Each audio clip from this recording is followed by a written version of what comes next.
Hello students, welcome to Adhikansha classes. मैं हूं आदित्य और आज हम क्लास 7 साइंस का second chapter nutrition in animals के सेकंड पार्ट को पढ़ेंगे। इसके पहले पार्ट में हमने different ways of taking food, अलग अलग ऑर्गेनिजम्स में अलग अलग तरह से खाना कैसे खाते हैं हमने वो पढ़ा था।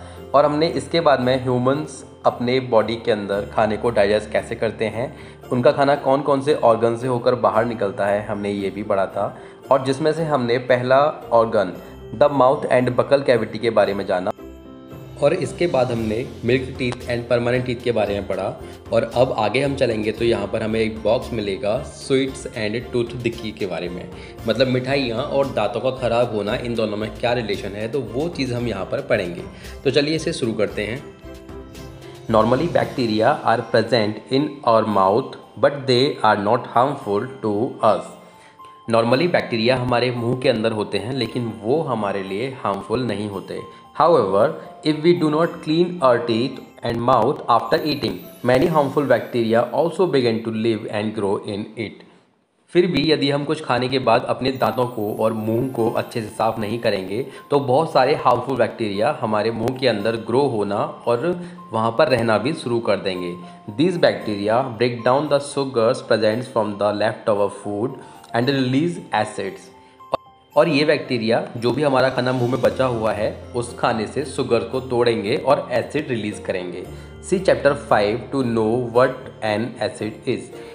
तो एसिड क्या होता है इसके बारे में हम चैप्टर 5 में देखेंगे। यहाँ पर हम आगे बढ़ते हैं। The acid gradually damage the teeth. Acid धीरे धीरे से लगातार दांतों को खराब करते रहता है, जैसा कि फिगर 2.5 में दिया हुआ है। ये सभी दांत देखिए, यहाँ बहुत थोड़ा सा ब्रेक आया दांत में, यहाँ से दांत के बीच में एक होल हो गया और ये होल धीरे धीरे से बढ़ता जा रहा है।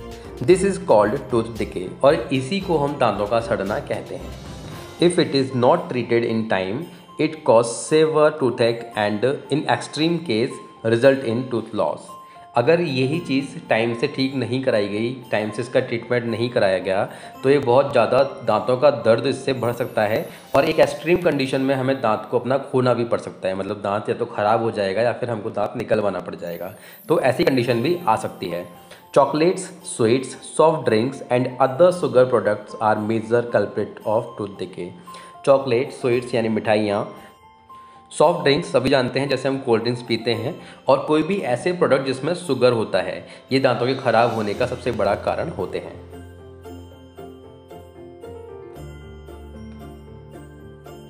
Therefore, one should clean the teeth with a brush, a दातुन and dental floss। इसीलिए सभी को अपने दांत ब्रश से, दांतुन से या फिर डेंटल फ्लॉस से साफ करने चाहिए। डेंटल फ्लॉस क्या होता है इसके बारे में लिखा हुआ है, special strong thread which is moved between two teeth to take out trapped food particles. तो डेंटल फ्लॉस एक मजबूत धागा होता है जो दो दांतों के बीच में जाकर वहाँ से फंसे हुए खाने के पार्टिकल्स को, खाने के टुकड़ों को बाहर निकाल देता है। एटलीस्ट ट्वाइस अ डे, मतलब हमें दिन में कम से कम 2 बार तो ये सब चीज़ करनी है, दातुन करना है या फिर हमको ब्रश करना है या फिर हमको डेंटल फ्लॉस से वो साफ़ करना है। And rinse the mouth after every meal, और सभी कुछ खाने के बाद में, हर बार कुछ खाने के बाद हमें कुल्ला भी करना है। Also one should not put dirty finger or any unwashed object in the mouth. और सभी को ये भी याद रखना है कि कुछ भी बिना धुला हुआ, यानी कि जो गंदी चीज़ होती हैं वो मुंह में ना डालें और अपने गंदे हाथों को, गंदी उंगलियों को भी मुंह में ना डालें।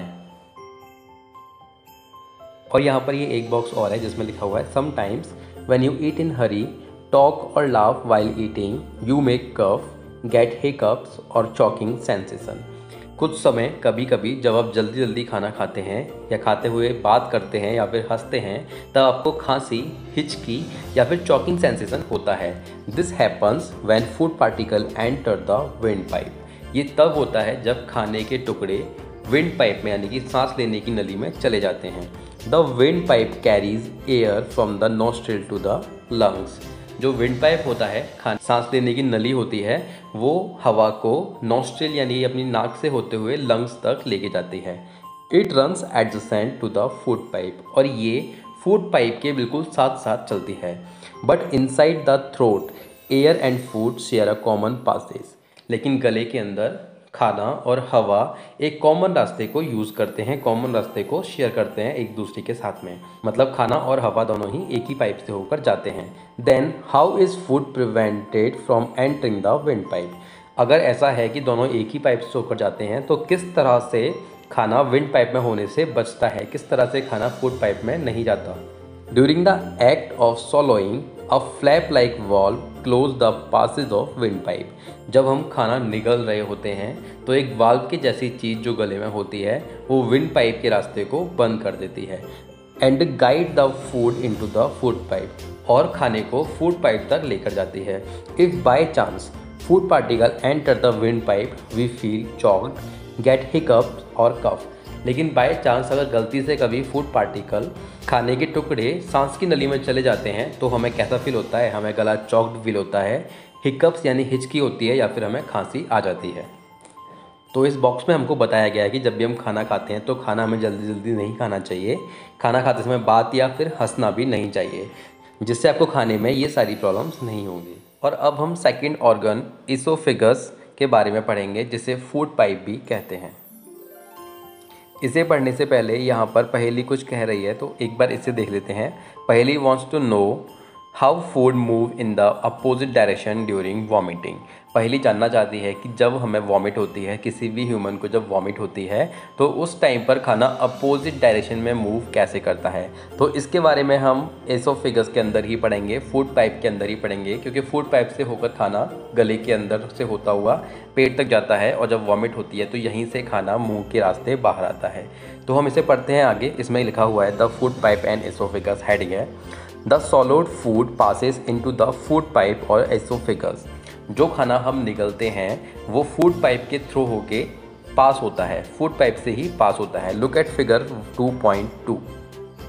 यहाँ पर फिगर 2.2 को दिखाया है और बताया है कि फूड पाइप किस तरह से खाने को यहाँ से नीचे उतारता है। The food pipe runs along the neck and the chest. Human body में फूड पाइप गर्दन और छाती के साथ साथ चलता है। Food is pushed down by the movement of the wall of the food pipe. Food pipe की वॉल में लगातार एक मूवमेंट होता रहता है और वही मूवमेंट खाने को नीचे की तरफ ढकेलता है। Actually this movement takes place throughout the alimentary canal. वास्तव में होता क्या है कि ये मूवमेंट पूरी एलिमेंट्री कनाल में होता है and push the food downward, और खाने को नीचे की तरफ ढकेलता है।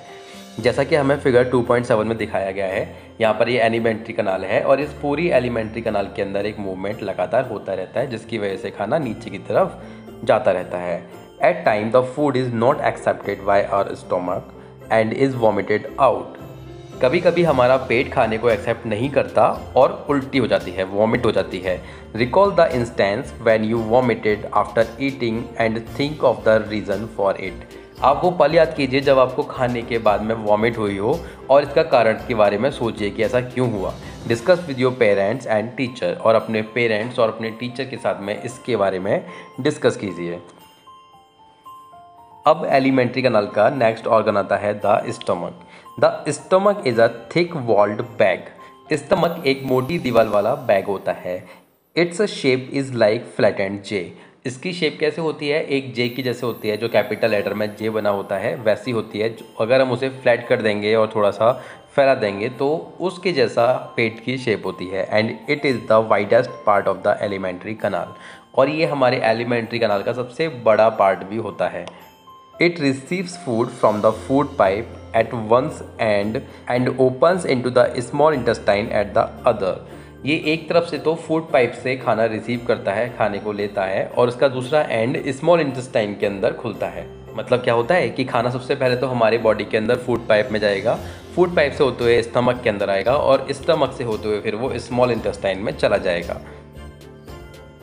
The inner lining of the stomach secretes mucus, hydrochloric acid and digestive juices.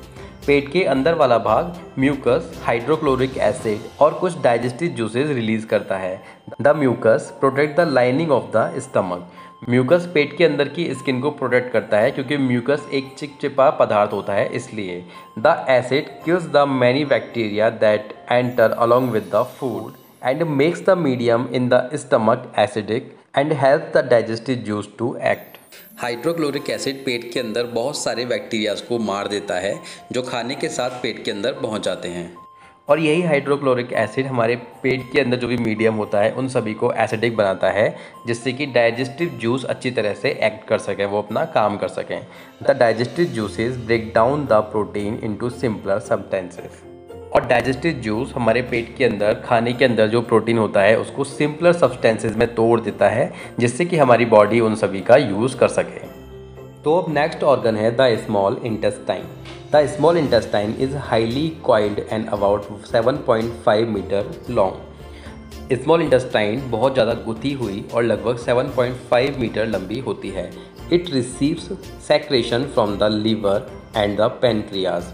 ये लीवर से और पैनक्रियाज से जो जूस निकलते हैं, जो सेक्रेशन यानी कि रिसाव होता है, ये उन सभी को अपने पास रिसीव करती है। Beside it's wall also secrets juices. दूसरी तरफ इसकी वॉल्स भी जूस सेक्रेट्स करती हैं, मतलब जूस का रिसाव करती हैं। The liver is a reddish brown gland situated in the upper part of the abdomen on the right side. Liver एक रेडिश ब्राउन ग्लैंड होता है जो कि पेट में ऊपर की तरफ राइट साइड में होता है। It is the largest gland in the body, और ये हमारी बॉडी का सबसे बड़ा ग्लैंड होता है। तो यहाँ पर मैं आपको बताना चाहूँगा कि ग्लैंड क्या होता है। ग्लैंड को हिंदी में ग्रंथि कहते हैं, और ग्लैंड ऐसे ऑर्गन होते हैं जो कि किसी भी चीज़ को बनाते हैं, प्रोड्यूस करते हैं।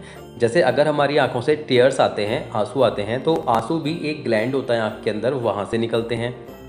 ऐसे ही हमारे मुंह के अंदर सलाइवा बनता है, तो सलाइवा भी एक ग्लैंड से होकर निकलता है। तो इसी तरह से लीवर भी एक ग्लैंड है जो कि एक जूस का रिसाव करता है। इसके बारे में हम आगे पढ़ेंगे। It secretes bile juice that is stored in a sac called gall bladder. तो लीवर के अंदर से बाइल जूस का रिसाव होता है जो कि एक सैक के अंदर स्टोर हो जाता है, जिसे गॉल ब्लैडर बोलते हैं। अभी ये सैक क्या होता है? सैक एक ऐसा ऑर्गन होता है जो कि बैग के या फिर एक थैली की शेप में होता है, और ये किसी भी चीज़ को स्टोर करने के काम में आता है। तो यहाँ पर पेट में गॉल ब्लैडर नाम का सैक होता है जो कि बाइल जूस को अपने अंदर स्टोर करता है। The bile juice plays an important role in the digestion of fat. तो बाइल जूस जो कि लीवर से रिलीज होता है और गॉल ब्लैडर के अंदर स्टोर्ड है, ये फैट को डाइजेस्ट करने में बहुत ही इंपॉर्टेंट रोल प्ले करता है। The pancreas is a large cream coloured gland located just below the stomach. Pancreas cream colour की एक बड़ी ग्रंथि होती है जो कि पेट के जस्ट नीचे होती है। The pancreatic juice acts on carbohydrates, fats and protein and change them into simpler form. Pancreatic juice जो कि पेनक्रियाज से रिलीज होता है, ये कार्बोहाइड्रेट्स, फैट्स और प्रोटीन के ऊपर एक्ट करता है और उनको सिंपलर सब्सटेंसेस में, सिंपलर फॉर्म में उनको कन्वर्ट कर देता है। The partly digested food now reaches the lower part of the small intestine, where the intestinal juice complete the digestion of the component of the food.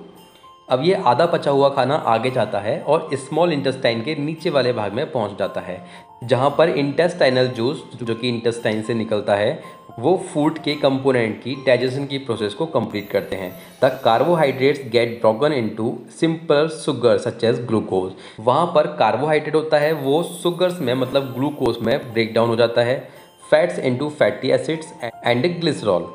Fats fatty acid और glycerol में convert हो जाता है, and the protein into amino acids, और proteins जो होते हैं वो अमीनो एसिड्स में कन्वर्ट हो जाते हैं। नेक्स्ट हेडिंग है absorption in the small intestine. The digested food can now pass into the blood vessels in the wall of the intestine.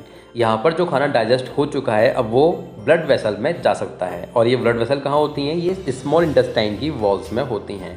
The process is called absorption, और पचे हुए खाने को ब्लड वेसल्स में जाने तक की प्रोसेस को अब्जॉर्प्शन कहते हैं। The inner walls of the small intestine have thousands of finger-like outgrowth. These are called villi. Small intestine की अंदर की तरफ जो दीवार होती है वहाँ पर बहुत सारी, यानी थाउजेंड्स ऑफ नंबर्स में, हजारों की संख्या में एक फिंगर्स के जैसी, मतलब उंगलियों के जैसी आकृति बाहर की तरफ उभरी होती है, मतलब स्मॉल इंटेस्टाइन के अंदर की तरफ निकली होती हैं वो। दीज आर कॉल्ड विली, इनको विली कहते हैं, और इनकी सिंगुलर फॉर्म को हम विलियस कहते हैं।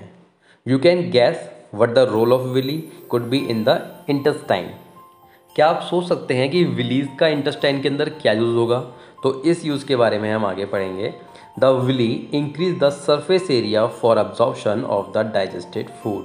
जो विली होती है वो डाइजेस्टेड फूड को अब्जॉर्ब करने के लिए स्मॉल इंटेस्टाइन के अंदर उसको सरफेस एरिया को बढ़ा देते हैं। तो जितना ज़्यादा सरफेस एरिया होगा हमारे अंदर अब्जॉर्प्शन उतना ही ईजीली हो जाएगा। Each villus has a network of thin and small blood vessel close to its surface. हर एक विलस के अंदर छोटे छोटे नसों का बहुत सारा नेटवर्क होता है जो कि इसके सरफेस के बिल्कुल पास में होता है। The surface of the villi absorb the digested food materials. Villi का सरफेस डाइजेस्टेड फूड मटेरियल को अब्जॉर्ब कर लेता है। The absorbed substances are transported by the blood vessel to different organs of the body. अब जो भी substances या पदार्थ विली ने अब्जॉर्ब किए हैं वो ब्लड वेसल के थ्रू ट्रांसपोर्ट होकर बॉडी के अलग अलग पार्ट्स में पहुंच जाते हैं, where they are used to build complex substances such as the protein required by the body. और वहाँ पर उन सब्सटेंसेस का यूज़ कॉम्प्लेक्स सब्सटेंसेस जैसे प्रोटीन हमारी बॉडी के लिए ज़रूरी होता है, इस तरह के कॉम्प्लेक्स सब्सटेंसेस को बनाने के लिए किया जाता है। दिस इज़ कॉल्ड एसिमिलेशन और इस प्रोसेस को एसिमिलेशन बोलते हैं। In the cells glucose break down with the help of oxygen into carbon dioxide and water. Cells के अंदर ग्लूकोज ऑक्सीजन की हेल्प से ब्रेक डाउन होता है और कार्बन डाइऑक्साइड और वाटर में यानी पानी में कन्वर्ट हो जाता है एंड एनर्जी इज रिलीज्ड और तब एनर्जी रिलीज होती है। The food that remain undigested and unabsorbed enters into the large intestine. अब वो फूड जो कि अनडाइजेस्टेड है मतलब डाइजेस्ट नहीं हो पाया है और अनअब्जॉर्ब्ड है मतलब जो विली ने अब्जॉर्ब नहीं किया है, तो ऐसा फूड कहाँ जाता है? वो फूड लार्ज इंटेस्टाइन में चला जाता है। अब हम पढ़ेंगे लार्ज इंटेस्टाइन के बारे में कि लार्ज इंटेस्टाइन क्या होता है। The large intestine is wider and shorter than small intestine. Large intestine small intestine से चौड़ी होती है और छोटी भी होती है। It is about 1.5 metre in length. ये लंबाई में लगभग 1.5 मीटर तक होती है। Its function is to absorb water and some salts from the undigested food material. इसका फंक्शन अनडाइजेस्टेड फूड मटेरियल से पानी और कुछ सॉल्ट्स को अब्जॉर्ब करना होता है। The remaining waste passes into the rectum and remain there as semi solid faeces. अब जो बचा हुआ वेस्ट है वो रेक्टम में जाता है और वहाँ पर सेमी सॉलिड फीसिस के रूप में कलेक्ट रहता है, वहाँ पर इकट्ठा रहता है। फीसिस यहाँ पर बॉडी के वेस्ट को बोला गया है, मतलब जो मल होता है उसे फीसिस बोला गया है। और सेमी सॉलिड फीसिस का मतलब होता है ऐसा मल जो पूरी तरह से सॉलिड नहीं बन पाया है। तो इस कंडीशन में वेस्ट रेक्टम के अंदर रहता है। The faecal matter is removed through the anus from time to time. The faecal matter बोला गया है यहाँ पर मल पदार्थ को जो बॉडी से वेस्ट निकलता है उसे फीकल मैटर कहते हैं। The faecal matter is removed through the anus. तो फीकल मैटर एनस के थ्रू रिमूव हो जाता है मतलब बॉडी से बाहर आ जाता है टाइम टू टाइम, समय समय पर। दिस इज़ कॉल्ड इजेशन और इस प्रोसेस को इजेशन बोलते हैं। इजेशन को हिंदी में उत्सर्जन बोलते हैं जिसका मतलब है कि वेस्ट मटेरियल मल के रूप में बॉडी से बाहर निकलना। अब यहाँ पर नेक्स्ट हेडिंग आती है डाइजेशन इन ग्रास ईटिंग एनिमल्स। मतलब ग्रास ईटिंग एनिमल्स, जो एनिमल्स घास खाते हैं उनके अंदर डाइजेशन कैसे होता है। लेकिन इससे पहले हमने एक बॉक्स को ऊपर छोड़ा हुआ है उसे, तो इस बॉक्स में पेट के अंदर की वर्किंग किस तरह से होती है उसके बारे में बताया गया है, जो कि एक एक्सीडेंट के थ्रू पता लगा था कि किस तरह से पेट अंदर से वर्किंग करता है। तो चलिए इसे पढ़ते हैं। The working of the stomach was discovered by a strange accident.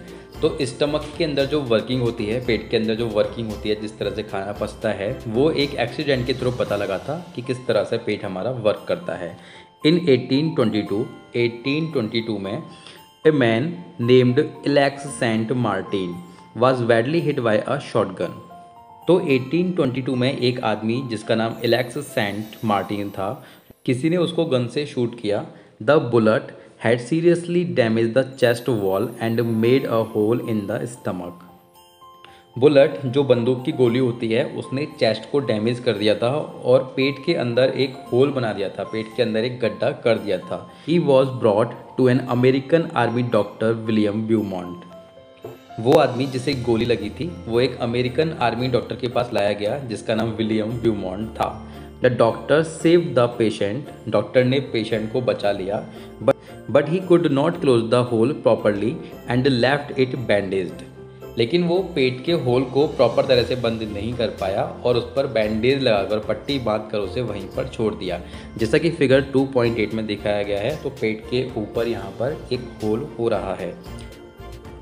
Beaumont took it as a great opportunity to see the inside of the stomach through the hole. ब्यूमॉन्ट ने इस इंसिडेंट को एक अपॉर्चुनिटी के रूप में लिया कि वो होल के अंदर झांककर पेट के अंदर देख सकता है कि किस तरह से सारी प्रोसेसिंग होती है। He made some wonderful observation, और उसने कुछ बहुत ही आश्चर्यजनक ऑब्जर्वेशन किया। Beaumont found that the stomach was churning food. Beaumont ने वहाँ पर देखा कि पेट फूड को चर्निंग कर रहा है, मतलब उसका मंथन कर रहा है, उसको उलट पलट कर रहा है। Its wall secreted a fluid which could digest the food.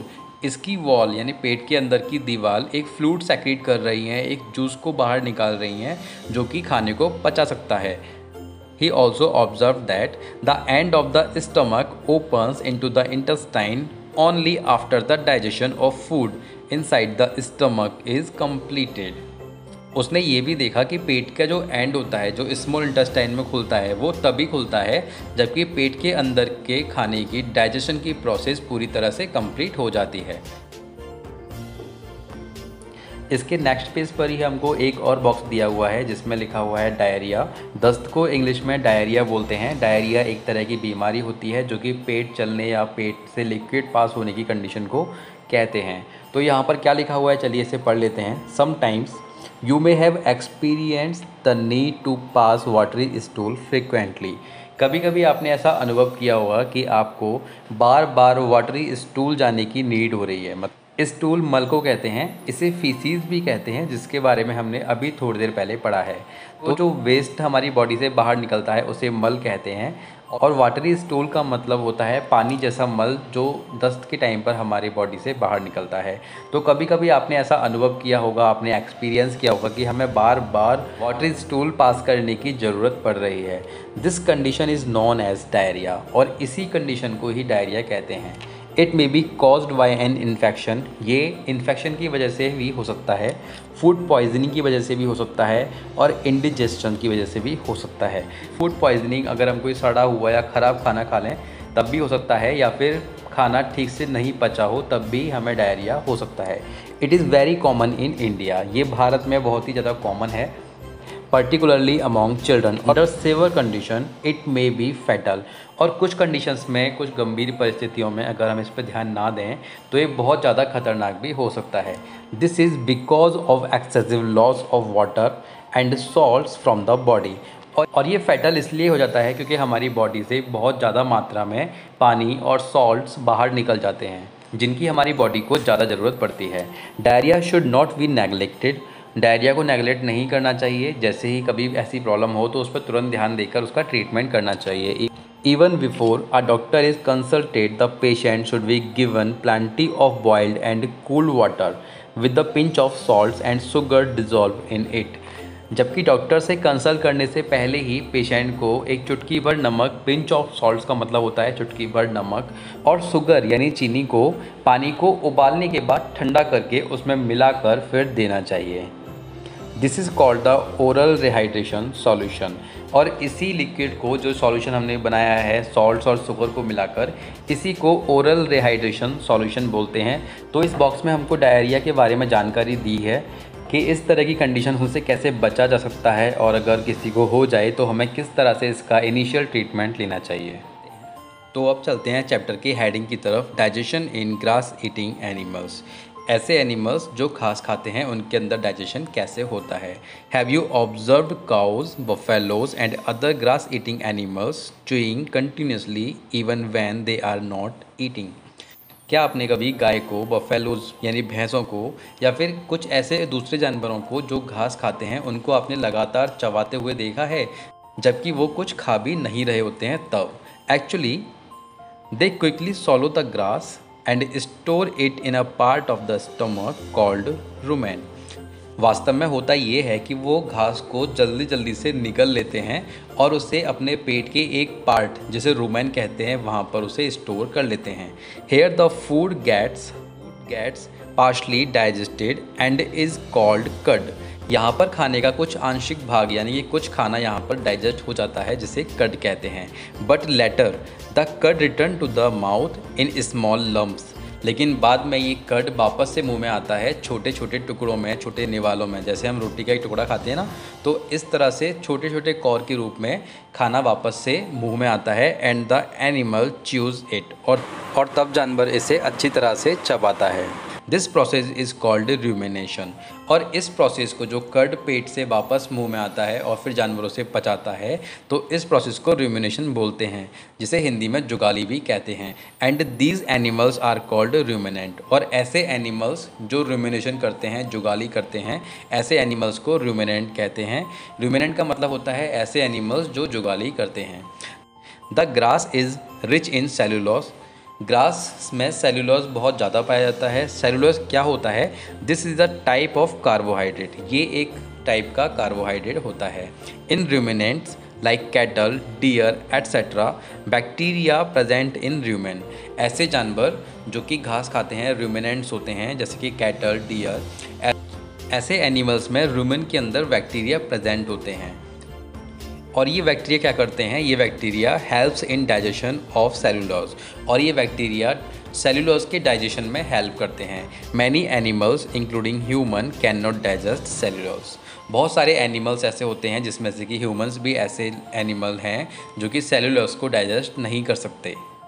Animals like horses, rabbit, etc. have a large sac-like structure called cecum between the esophagus and the small intestine. घोड़े या फिर खरगोश के जैसे जानवरों के अंदर एसोफिगस, जो कि फूड पाइप होता है, उसके और स्मॉल इंटेस्टाइन के बीच में एक सैक लाइक स्ट्रक्चर होता है। सैक के जैसा दिखने वाला एक स्ट्रक्चर होता है जिसे कीकम बोलते हैं। जैसा कि फिगर 2.9 में दिया गया है, तो यहाँ पर इस वाले स्ट्रक्चर को, यानी कि ये जो पार्ट है, इसे कीकम बोलते हैं। The cellulose of the food is digested here by the action of certain bacteria which are not present in humans. Horse या रैबिट के खाने में जो भी सेलुलोज होता है, वो जो भी खाते हैं, और अगर उसमें सेलुलोज है तो वो इस सैक लाइक स्ट्रक्चर में डाइजेस्ट होता है, जो कि बैक्टीरिया का एक एक्शन होता है, उसके थ्रू वो डाइजेस्ट होता है। और ये एक्शन ह्यूमंस के अंदर नहीं होता, क्योंकि ह्यूमंस के अंदर इस तरह के बैक्टीरिया भी नहीं होते हैं। तो देखिए यहाँ पर साइड में हमसे बूजो और पहेली ने कुछ पूछा है। Why these animals can not chew food properly at the time they take in. Paheli यहाँ पर जानना चाहती है कि इस तरह के एनिमल्स जिस टाइम वो खाने को अपने अंदर लेते हैं, उस टाइम पर खाने को क्यों नहीं चबाते। तो इसका आंसर ये है कि जिस टाइम पर वो खाने को अपने अंदर लेते हैं, यानी खाने को खाते हैं, तो उस टाइम वो उसे डायरेक्टली निगल लेते हैं, जिससे कि वो रूमेन के अंदर चला जाए। और रूमेन में जो बैक्टीरिया प्रेजेंट होते हैं वो सेलुलोज को पचा देते हैं। अगर वो डायरेक्टली उसे चबा कर खा लेंगे, पेट में खाना पहुँच जाएगा उनके, तो वहाँ पर वो बैक्टीरिया प्रेजेंट नहीं होते जो सेलुलोज को पचा सकें। इसीलिए वो खाने को डायरेक्ट निगल लेते हैं और बाद में फिर उसे चबाते हैं। बूजो यहाँ पर जानना चाहते हैं, Boojho wants to know why we can not digest cellulose like the cattle do. जिस तरह से कैटल सेलुलोज को डाइजेस्ट कर लेते हैं, ऐसे हम लोग डाइजेस्ट क्यों नहीं कर पाते। तो इसका आंसर भी हम पढ़ चुके हैं, क्योंकि सेलुलोज को डाइजेस्ट करने वाले बैक्टीरिया सिर्फ कैटल्स के अंदर और कुछ इस तरह के एनिमल्स के अंदर ही प्रेजेंट होते हैं, और वो बैक्टीरिया ह्यूमंस के अंदर प्रेजेंट नहीं होते। इसीलिए हम सेलुलोज को डाइजेस्ट नहीं कर सकते। तो चलिए यहाँ से हम अब इसे आगे बढ़ते हैं। So far, you have learned about the animals which possess the digestive system. तो अब तक आपने उन एनिमल्स के बारे में पढ़ा जिनके पास डाइजेस्टिव सिस्टम होता है। But there are many small organisms which do not have a mouth and a digestive system. लेकिन ऐसे बहुत सारे एनिमल्स, छोटे ऑर्गेनिज्म ऐसे भी हैं जिनके पास में ना तो माउथ होता है और ना ही उनके पास में डाइजेस्टिव सिस्टम होता है। Then how do they acquire and digest food. तो किस तरह से वो खाने को लेते हैं और किस तरह से वो खाने को डाइजेस्ट करते हैं। In the section below you will learn another interesting way of food intake. तो अब इसके बाद जो सेक्शन दिया गया है इसमें आप खाने को अंदर लेने का एक और इंटरेस्टिंग वे पढ़ेंगे।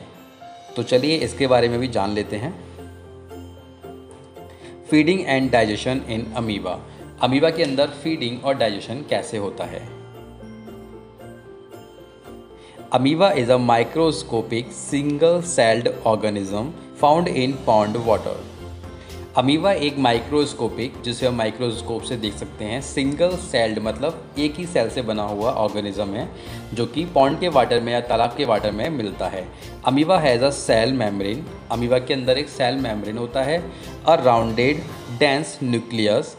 उसके अंदर एक राउंडेड यानी गोल का, डेंस मतलब गाढ़ा न्यूक्लियस होता है। And many small bubbles like vacuoles in its cytoplasm. और बहुत सारे बबल के जैसे वैक्यूल्स होते हैं जो कि साइटोप्लाज्म के अंदर होते हैं। जैसा कि हमको फिगर 2.10 में दिया गया है, तो यहाँ पर हम मेम्ब्रेन्स को भी देख सकते हैं, न्यूक्लियस को भी देख सकते हैं और वैक्यूल्स को भी देख सकते हैं। ये वैक्यूल्स होता है। Amoeba constantly change its shape and position. Amoeba लगातार अपनी शेप और पोजिशन को चेंज करता रहता है। It pushes out one or more finger like projections called pseudopodia. Amoeba एक और एक से ज़्यादा फिंगर जैसे दिखने वाले प्रोजेक्शंस यानी कि अपनी शेप को बाहर की तरफ निकालता रहता है, जिसको स्यूडोपोडिया कहते हैं। ये हम फिगर में भी देख सकते हैं। ये पोर्शन इसका स्यूडोपोडिया कहलाता है। और आगे लिखा हुआ है स्यूडोपोडिया के और false feet for movement and capture the food. तो स्यूडोपोडिया के बारे में यहाँ बताया गया है, जिसे हम फॉल्स फीट भी कहते हैं, क्योंकि ये पैर के जैसा आगे तो बढ़ता है लेकिन ये पैर नहीं होता। ये अमीबा की चेंज की हुई शेप होती है, इसीलिए इसको फॉल्स फीट कहते हैं। और ये मूवमेंट करने के या फिर फूड को पकड़ने के काम में आता है। Amoeba feeds on some microscopic organisms. Amoeba कुछ माइक्रोस्कोपिक ऑर्गेनिजम्स को खाता है। व्हेन इट सेंस फूड, जब ये सेंस करता है कि इसके पास कोई फूड है, it's pushes out pseudopodia around the food particle and engulf it. ये स्यूडोपोडिया जो फिंगर लाइक स्ट्रक्चर होता है इसकी बॉडी में, इसकी शेप चेंज होने के बाद में उसको बाहर की तरफ पुश करता है और फूड पार्टिकल को चारों तरफ से पकड़ लेता है। The food become trapped in food vacuoles. और फूड वैक्यूल्स में पकड़ लिए जाते हैं। जैसा कि फिगर 2.10 में दिया गया है, यहाँ पर ये फिंगर लाइक स्ट्रक्चर यानी स्यूडोपोडिया को बाहर निकाला और इस फूड को कैप्चर कर लिया फूड वैक्यूल्स के अंदर। अब फूड कैप्चर करने के बाद में digestive juices are secrete into the food vacuole. Food vacuoles के अंदर डाइजेस्टिव जूसेस निकलते हैं। They act on the food and break it down into simpler substances. और ये डाइजेस्टिव जूसेस फूड के ऊपर एक्ट करते हैं और उनको सिंपलर सब्सटेंसेस में ब्रेक कर देते हैं। Gradually the digested food is absorb. धीरे धीरे से डाइजेस्टेड फूड अब्जॉर्ब कर लिया जाता है। The absorbed substances are used for growth, maintenance and multiplication. और वो सब्सटेंसेस जो अब्जॉर्ब किए गए हैं वो अमीबा की ग्रोथ के लिए, मेंटेनेंस के लिए और मल्टीप्लिकेशन के लिए, मतलब एक अमीबा से दूसरा अमीबा बनाने के लिए यूज़ किया जाता है। The undigested residue of the food is expelled outside by the vacuoles. अब फूड का जो बचा हुआ, जो डाइजेस्ट नहीं हो पाया, ऐसा अवशेष है, रेजिड्यू है, उसको अमीबा बाहर फेंक देता है। एक्सपेल्ड का मतलब होता है निकालना। वैक्यूल से वो उसे बाहर निकाल देता है। The basic process of digestion of food and release of energy is the same in on animals. सभी एनिमल्स में जो बेसिक प्रोसेस होती है डाइजेशन की और एनर्जी को रिलीज़ करने की, ये दोनों प्रोसेस लगभग सेम होती हैं। In later chapter you will learn about the transport of food absorbed by the intestine to the various part of the body. अब इसके बाद वाले चैप्टर में वो खाना जो स्मॉल इंटेस्टाइन ने अपने अंदर अब्जॉर्ब कर लिया है वो बॉडी के अदर पार्ट्स तक, सभी पार्ट्स तक किस तरह से पहुंचता है उसके बारे में हम पढ़ेंगे।